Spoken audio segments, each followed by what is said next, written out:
महादजी शिंदे नावांच्या एक्सप्रेसमधनं महाराष्ट्रातले ग्रामीण साहित्यिक, ज्येष्ठ साहित्यिक हे 1200 लोक दिल्लीपर्यंत 30 तास प्रवास करणार आहेत। जगातलं असं एक संमेलन आहे नाविन्यपूर्ण की जे रेल्वेमध्ये होतं आहे। प्रत्येक बोगीमध्ये कविता म्हटल्या जाणार आहेत, प्रत्येक बोगीमध्ये कथाकथनाचा कार्यक्रम आहे, प्रत्येक बोगीमध्ये परिसंवाद होईल आणि महाराष्ट्रातलं जे खऱ्या अर्थानं मराठीपण आहे त्या रेल्वेमध्ये सामावलेलं आहे।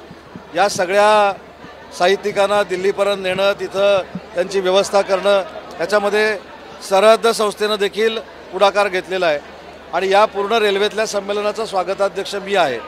आणि नुसतं स्वागताध्यक्ष व्हायचं, बुके घ्यायचं आणि निघून जायचं, याच्यापेक्षा 1200 साहित्यिकांबरोबर या रेल्वेतनं मी काही काळ प्रवास करणार आहे, त्या प्रत्येकाला भेटणार आहे आणि मला असं वाटतं की हा उपक्रम देशातला नाही जगातला पहिला उपक्रम आहे।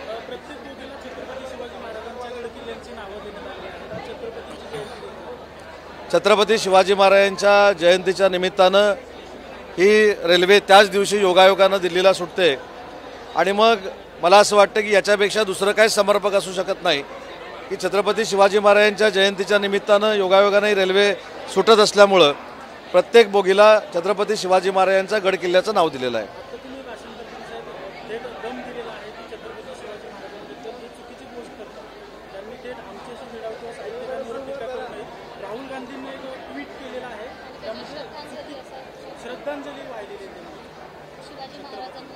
ज्यांना छत्रपती शिवाजी महाराज माहिती नाहीत, ज्यांना छत्रपती संभाजी महाराज माहिती नाहीत, ज्यांना स्वातंत्र्यवीर सावरकर माहिती नाहीत, ते देशाच्या राजकारणामध्ये आहेत। हे आपल्या देशाचं आणि विशेषतः महाराष्ट्राचं दुर्दैव आहे। त्याच्या पलीकडे मी काय बोलू शकतो?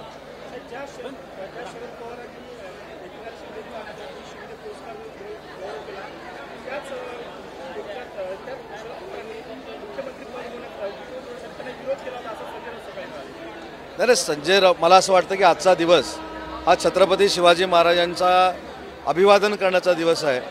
त्यांच्या विचारांचा आदर्श हा लोकांपर्यंत पोहोचवण्याचा दिवस आहे।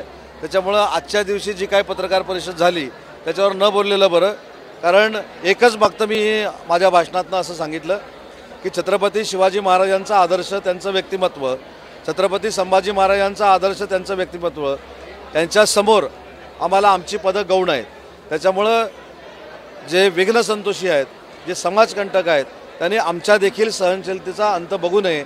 मी पोलिसांना देखील आवाहन केलं की अशा लोकांवर देशद्रोहाचा गुन्हा दाखल झाला पाहिजे आणि अशा लोकांना कायदेशीर चपराक ही दाखवली गेली पाहिजे, नाहीतर उद्या महाराष्ट्रामधल्या मराठी माणसाचा उद्रेक होईल, ते कायदा हातामध्ये घेतील आणि या सगळ्या लोकांना सरळ करतील।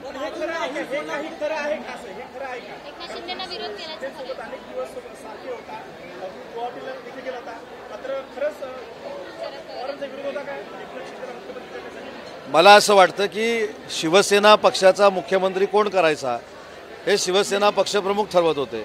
त्याच्यामुळं पक्षाचा प्रमुख जो ठरवेल तो मुख्यमंत्री होणार आणि मला पवारसाहेबांचा जो राजकीय इतिहास माहिती आहे, ते दुसऱ्याच्या पक्षामध्ये हस्तक्षेप करत नाहीत, हे त्यांनी अनेक वेळा सांगितलेलं आहे।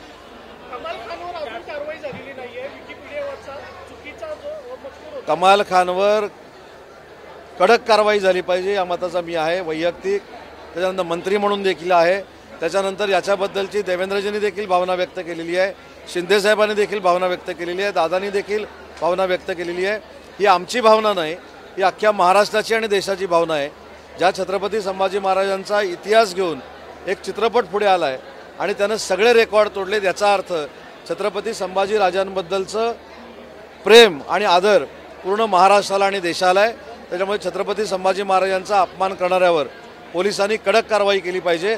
भविष्यामध्ये असं धाडस त्याचं होणार नाही, किंबहुना दुसऱ्या कोणाचं होणार नाही, अशा पद्धतीची चपराक बसली पाहिजे।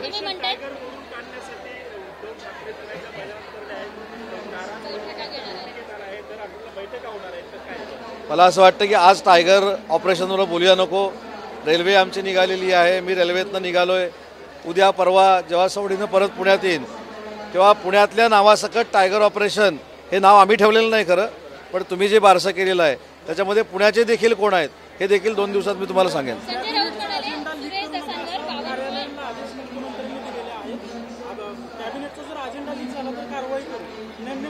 नाही, योग्य आहे ना। कॅबिनेटची मीटिंग ही प्रचंड गोपनीय असते। आम्ही त्याची शपथ घेतलेली असते. कॅबिनेटचे विषय हे गोपनीय आमच्याकडे येतात, ते आमच्याकडे आल्यानंतर बाहेर येणं हे चुकीचंच आहे.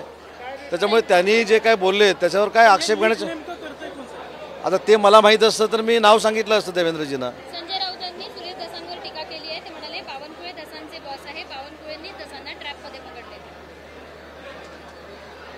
मी मगाशी पण सांगितलं की आज या सगळ्यावर चर्चा करण्यापेक्षा आज साहित्यिकांसाठी दिवस आहे आणि ह्याच्यामध्ये तुम्हाला नवीन आहे का की सकाळी त्यांनी बोलायचं त्याला आम्ही उत्तर द्यायचं, हे गेले अनेक दिवस चालू आहे.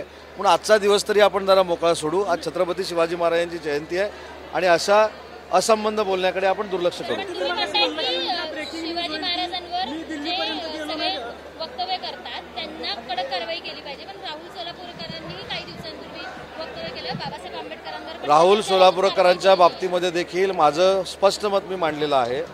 राहुल सोलापूरकरांच्या वक्तव्याचं कुणी समर्थन केलेलं नाही, समर्थन होणार देखील नाही. मी तर उलट ते माझे चांगले मित्र असताना देखील सांगितलं की त्यांनी आता इतिहासावर बोलू नये, इतिहासाचा अभ्यास करावा. पण त्याच्यानंतर त्यांनी माफी मागितलेली होती. पण मला असं वाटतं की कुणीच, राहुल सोलापूरकर असू दे, तो खान असू दे, अन्य कोणी असू दे, त्यांनी इतिहासावर आणि आपल्या आदर्श व्यक्तिमत्वावर बोलताना विचार करून बोललं पाहिजे.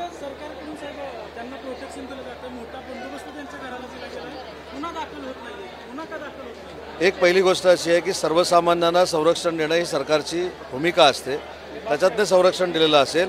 पण आमची भूमिका स्पष्ट आहे. छत्रपती शिवाजी महाराजांबद्दल, छत्रपती संभाजी महाराजांबद्दल, स्वातंत्र्यवीर सावरकरांबद्दल, भारतरत्न डॉक्टर बाबासाहेब आंबेडकरांबद्दल चुकीचं आम्ही ऐकून घेणार नाही, ही शासनाची आमची भूमिका आहे. नाही, जे खरं आहे ते खरं सांगितलं ना तुम्हाला मी.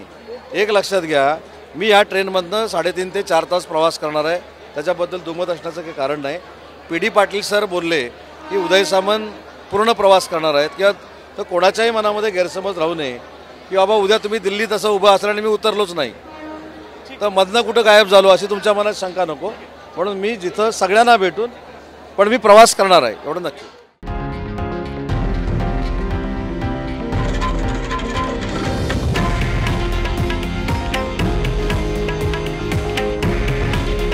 हे आहे देशातील नंबर 1 न्यूज नेटवर्क आणि आपण पाहत आहात TV9 मराठी.